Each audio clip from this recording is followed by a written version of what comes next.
we're finally at the end of the season, a successful season. How are you feeling about tomorrow, the party atmosphere and the match?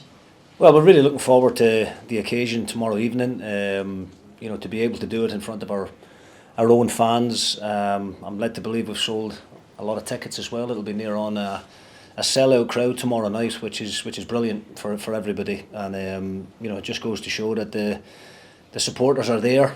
If as a club we bring success and we give them a team on the park to be proud of, that they'll turn out in great numbers to get behind us, and they have done all season. So it's going to be a great occasion to be a part of. It's a brilliant way to sign off the campaign. We are wanting a better performance than the one that we put in last weekend against Airdrie, especially at home in front of our own fans. But against Airdrie, we knew we needed a point, and we got the point to get us over the line to make it formal. But yeah, it's going to be a great occasion for all the families and friends as well, for all the great support that the players and the staff get from their loved ones. They'll all be there and get to enjoy the celebrations.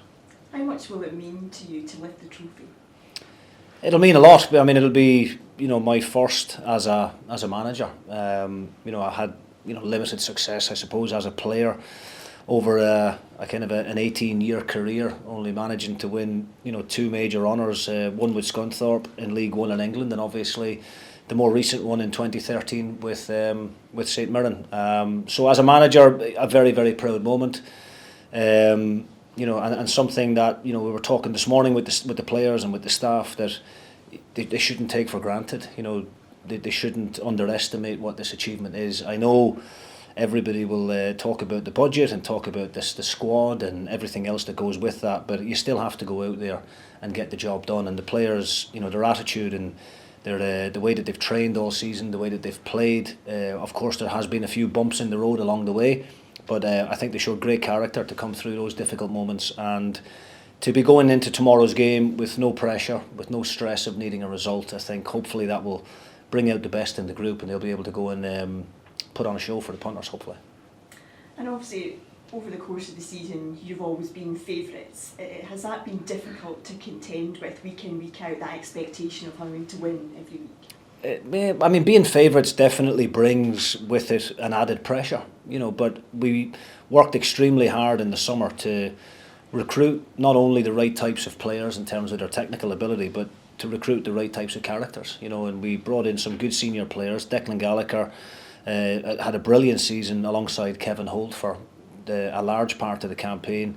And I think this will be Gal's third, possibly fourth promotion from this league. So, having someone like him in the dressing room who's been there and done it before, I think is a very calming influence on the players around him as well.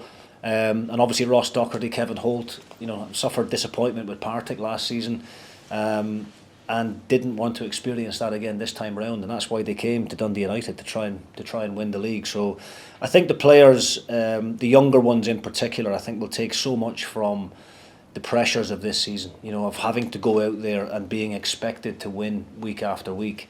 They handled it really, really well, and I think they deserve a lot of credit for that. Obviously tomorrow night is a game that you don't need to win, but how important is it to win and end on a high? Well, we're on a great run at the moment, a really good unbeaten run. Our defensive record has been brilliant all season. I'm led to believe it's the best in the country at the moment up to now. I think Rangers are behind us on 26 goals against, and we're sitting on 22 goals against. So we want to finish tomorrow night and make sure that that's still intact. But yeah, we want to go and entertain the fans, and bring that creative part of our game, and just maintain the high standards. I don't want us to play the game as if it doesn't matter, because of course it matters. There's players playing for individual honours as well. Louis Moult would love to try and catch Brian Graham, who's the top goal scorer in the league. He needs a hat-trick to do that, and for Brian not to score tomorrow night. We've got young players in the squad who want to be part of the under-21 set-up in the summer, and there's always people watching the game. So there's a lot riding on it individually. Collectively, of course, there's not as much pressure as normal, but still, at the same time, we want the professionalism and the standards to remain high. We've seen how much it means to United fans, with a couple of pitch invasions already. How important is it for them to just remain in the stands and for you to be able to go round and thank everyone? Yeah, I mean, look, I don't want to be a killjoy or anything like that. And listen, we loved the celebrations after the Ayr United game, and the fans really embraced that with the players, and there's some fantastic pictures and some great memories for everybody to look back on. And okay, it happened again at Airdrie, so I think the two invasions will be enough, and I think if we can encourage them to stay, in the stands, allow the players and the staff to go around to each corner of the stadium and thank them all in person, I think that would be a really nice way to sign off the season. And has your attention now turned to next season yet? Yeah, I mean, look, we've been quietly optimistic behind the scenes. I think I said that a couple of weeks ago. We wouldn't be doing our jobs properly if we weren't preparing for next season.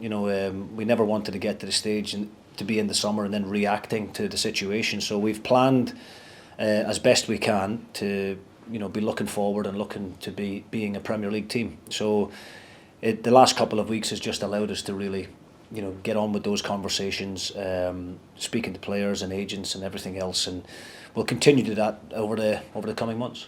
And the chairman, Mark Ogren, is coming over for tomorrow's game. Have you had a chance to speak to him about the job that you've done and plans for next season? I haven't had a chance to catch up with the chairman yet. He's been busy in meetings today, but I'll certainly see him tomorrow before the game. Spoke to him on the phone, obviously, after the Ayr United game, and he was elated, as you would expect, like everybody else. And I'm really, really pleased for him on a personal level as well. His financial commitment to the club cannot be underestimated, and huge disappointment in getting relegated last season, but he backed me in the summer, stuck by me and gave me the financial backing that I needed to put a good squad together to make sure that we got the club back to where it belongs. And how excited are you about life in the Premiership? Yeah, I mean, look, it's where we all want to be. Every young manager and every player out there always wants to test themselves at the highest level, and that level here in Scotland is the Premier League. And I think the Scottish Premier League is a far better league for having the likes of Dundee United in it. Teams? We've got a good fit squad to choose from, actually. Kevin Holt, Alex Grieve and Ross Docherty all trained this week, so they will be part of the squad tomorrow, and they'll get some minutes at some point.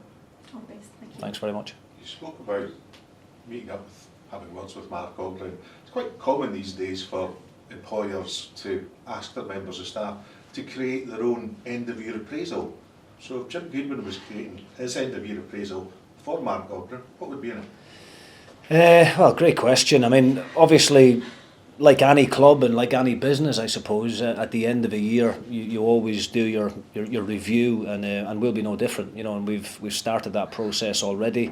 I don't want to sit here sounding like we're blowing our own trumpet, and which I do get accused of sometimes. But it's important to speak about the targets that we set way back at the beginning of the season. And the target we set, the points tally that we set for the players at the beginning of the season, and one that I discussed with the chairman and the chief executive, was we felt that 72 points would be enough to win the league. That would mean getting 18 points a quarter, and that was always the target, and the players achieved that. We're sitting on 72 points right now and have won the league with an opportunity to get to 75.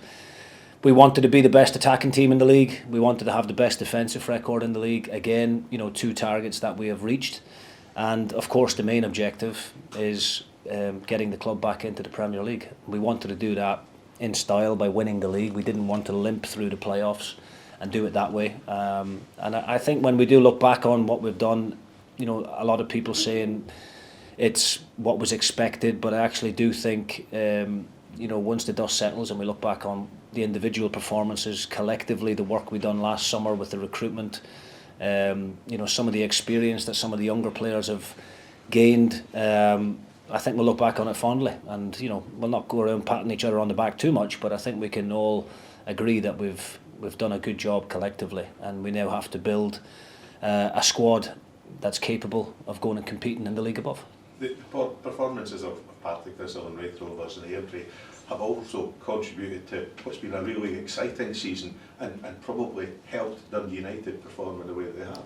Yeah, and I think Partick, Raith Rovers, Airdrie, I think those teams deserve a huge amount of credit, and the respective managers and players as well, because in years gone by, I think 63 points last year, won the league. You know, we're 10 points better off than that. I think the year before it was even less. So in most years, being in the championship, having a points tally like we have right now, we would probably be, 15 points clear, and the season would have been over maybe 6 or 7 weeks ago. So I think those teams that you just mentioned deserve a huge amount of credit for making a real title race of it, Wraith in particular. They've had a brilliant season, and they've really kept the pressure on us right till the end, and that's probably brought the best out of us. And I think it's certainly made us aware of the types of characters that we've got in the group, that they can actually handle that pressure, because next season in the Premier League the pressure intensifies again, and the expectations will still remain the same because you're still playing for a big club, and I think it'll stand us in good stead. The pressure is obviously off for tomorrow night, but how difficult is that for the players then to stay focused on the importance of tomorrow night's game? Well, we didn't do ourselves justice against Airdrie last weekend, and as much as we were all delighted and celebrating in the dressing room, having achieved what we set out to do, I was a little bit disappointed, and I made the players aware of that.